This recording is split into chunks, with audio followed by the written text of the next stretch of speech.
सभी को नमस्कार। चैनल पर एक बार फिर से सभी का बहुत बहुत स्वागत है। आज के वीडियो में बात होने वाली है कहाँ हो तुम माया।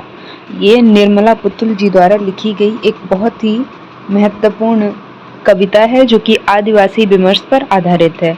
निर्मला पुतुल जी जो हैं वो एक आदिवासी महिला हैं और आदिवासी साहित्य में इनका विशेष स्थान माना जाता है। तो बात कर लेते हैं इनकी कविता पर। इस कविता के माध्यम से मैं आदिवासी विमर्श की भी कुछ चीज़ें आपको बताऊंगी। साथ ही साथ इस कविता में आदिवासी विमर्श के साथ में कहीं ना कहीं स्त्री विमर्श पर भी बात छेड़ी गई है निर्मला पुतुल जी द्वारा। तो ये कविता जो है, मैंने पहले पॉइंट आपको बता दिया है कि आदिवासी विमर्श पर आधारित कविता है और नगाड़े की तरह बजते शब्द अपने घर की तलाश में, ये दो महत्वपूर्ण रचनाएं हैं किसकी? निर्मला पुतुल जी की। तो कहाँ हो तुम माया जो रचना है वो नगाड़े की तरह बजते शब्द, जो एक पूरा काव्य संकलन है पुतुल का, उससे ली गई है। और इस कविता में अगर मोटे तौर पर बताऊं तो महानगरीय जीवन की जो त्रासद स्थिति है, जहां व्यक्ति पहुंचकर स्वयं के अस्तित्व को खोजने जाता है, लेकिन उसका अपना जो अस्तित्व है, अपना जो अस्तित्व है, पहचान है, वो खो जाती है। इस बारे में बात करती है ये कविता। तो चलिए कविता को पहले पढ़ लेते हैं, फिर इसकी मूल संवेदना या फिर इसकी व्याख्या करेंगे। कहाँ हो तुम माया, कहाँ हो। अब यहाँ पर एक शब्द आया है माया। तो माया जो शब्द है वो सिर्फ मतलब ऐसा नहीं है कि किसी एक स्त्री के को ही संबोधित कर रही है इस शब्द से। संपूर्ण जो स्त्री वर्ग को, यानी विश्व भर की या देश भर की जो सभी स्त्रियां हैं, किसी भी क्षेत्र से आती हैं, निम्न से या मध्य से या उच्च वर्ग के क्षेत्र से, सभी को संबोधित कर रहा है निर्मला पुतुल जी का ये कैरेक्टर माया। तो ये पूछ रही है कहाँ हो तुम माया, कहाँ हो। तो यहाँ पर एक चिंताजनक स्थिति दिखाई दे रही है कि कैसे सोच रही हैं वो, चिंता कर रही हैं माया के प्रति, यानी देश की अन्य स्त्रियों के प्रति। कहाँ हो तुम माया, कहाँ हो, कहीं हो भी सही सलामत या दिल्ली निगल गई तुम्हें। अब यहाँ पर एक अन्य शब्द आया है दिल्ली।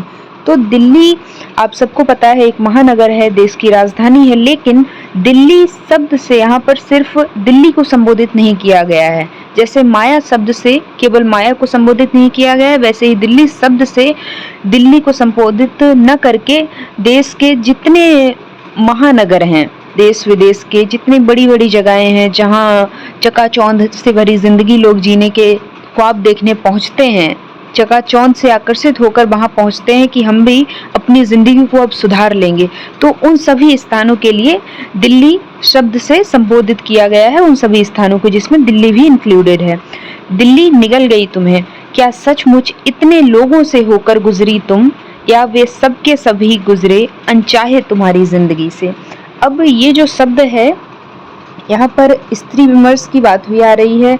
अब आप ऐसे समझिए जैसे कोई स्त्री है और दूसरी तरफ वो दलित भी है, तो वो दोहरी मार झेलती है समाज की, यानी दोहरा शोषण उसे झेलना पड़ता है। वैसे ही अगर कोई स्त्री है और वो आदिवासी समुदाय से भी बिलोंग करती है, तो यहाँ पर भी वो दोहरा शोषण, दोहरी मार, दोहरा संघर्ष उसे करना पड़ेगा।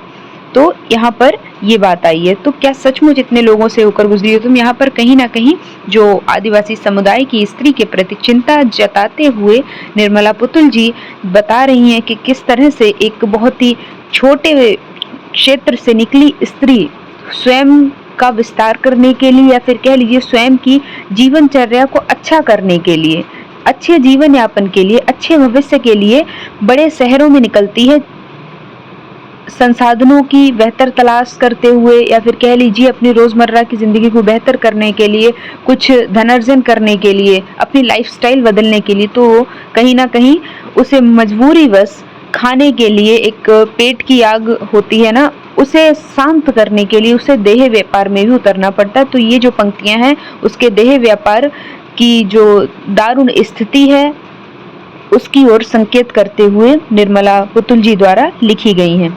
आगे बढ़े तो दिल्ली नहीं है हम जैसों के लिए। अब हम जैसों से यहाँ क्या तात्पर्य है? ऐसी स्त्री जो भावुक है, जो मासूम है, जो छोटे क्षेत्र से आ रही है, उसके लिए दिल्ली जैसा महानगर नहीं है। वहाँ लोग उसके भावों से खेल लेते हैं, उसे प्रत्येक प्रकार से छलने की कोशिश करते हैं। तो दिल्ली हम जैसे लोगों के लिए नहीं है। क्या तुम्हें ऐसा नहीं लगता माया कि वह ऐसा शमशान है जहाँ जिंदा दफन होने के लिए भी लोग लाइन में खड़े हैं? यानी कि सबको, एक तो यहाँ पर इन पंक्तियों के माध्यम से पर्यावरण के प्रति भी चिंता जताई है निर्मला पुतुल जी ने।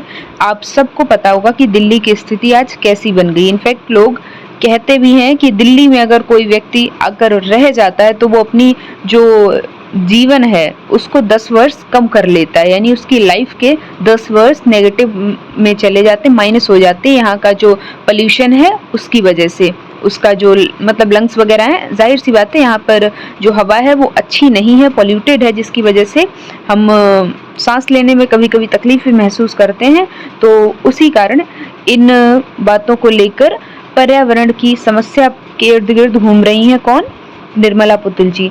तो ये बात यहाँ पर निर्मला पुतुल जी ने कहने का प्रयास किया है कि नहीं है दिल्ली हम जैसे लोगों के लिए। क्या तुम्हें ऐसा नहीं लगता? एक तो यहाँ पर निर्मला पुतुल जी प्रश्न करती हुई नजर आ रही हैं आदिवासी स्त्री से, या फिर कह लीजिए हर उस स्त्री से जो स्वयं का अस्तित्व बनाने के लिए बड़े बड़े शहरों में पहुंच जाती है और फिर उसकी स्थिति कुछ इस तरह की हो जाती है। तो यहाँ पर ये बात हो रही है। और शमशान शब्द का प्रयोग कह लीजिए यहाँ पर महानगरीय जीवन की जो त्रासद स्थिति है उसको दर्शा रहा है कि किस तरह से यहाँ लोग की जो भावनाएं हैं, लोगों की संवेदनशीलता है, वो संवेदन शून्यता में परिवर्तित हो गई है, तब्दील हो गई है संवेदन शून्यता में। एक दूसरे को कुचल कर आगे बढ़ जाना चाहते हैं लोग, उनकी मानवता जो है वो मर चुकी है। इस बात पर ये शब्द जो है इस बात का द्योतक है। आगे बढ़े तो झारखंड की धरती संताल। अब जो निर्मला पुतुल जी हैं वो संताल परगना से आती हैं, यानी कि संथाल जनजाति उनकी है, आदिवासी समुदाय की।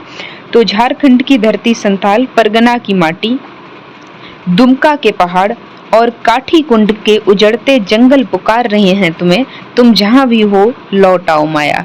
तो यहाँ पर अंत में निर्मला पुतुल जी यही कह रही हैं अपने आदिवासी समुदाय की स्त्रियों से कि जहां भी हो तुम, जिस भी मतलब अच्छे अवसरों के लिए तुम महानगरों में गई हो, दिल्ली जैसे शहरों में गई हो, लेकिन वहां पर ना तो तुम्हारी भावनाओं की कद्र है, ना तो तुम्हारी संवेदनाओं की कद्र है। लोग वहां संवेदन शून्यता से भरे हुए हैं, जो ताक लगाए बैठे हैं तुम्हारा फायदा उठाने के लिए, तुमसे छल करने के लिए, तुम्हें ठगने के लिए।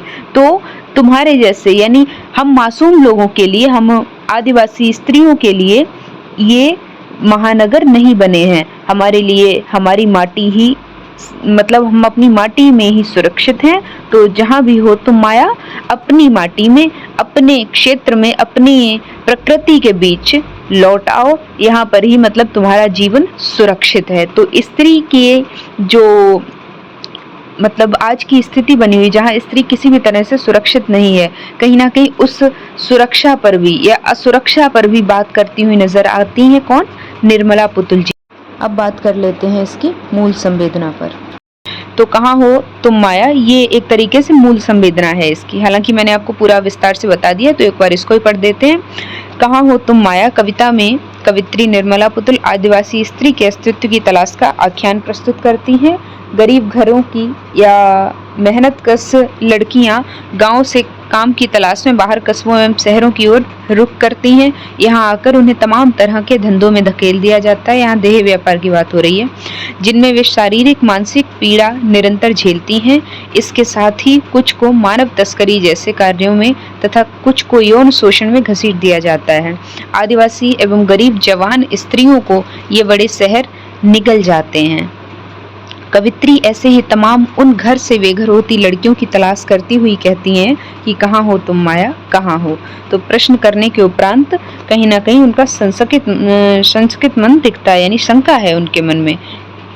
तुम कहीं हो भी या दिल्ली निगल गई तुम्हें, ये आया है ना एक टर्म।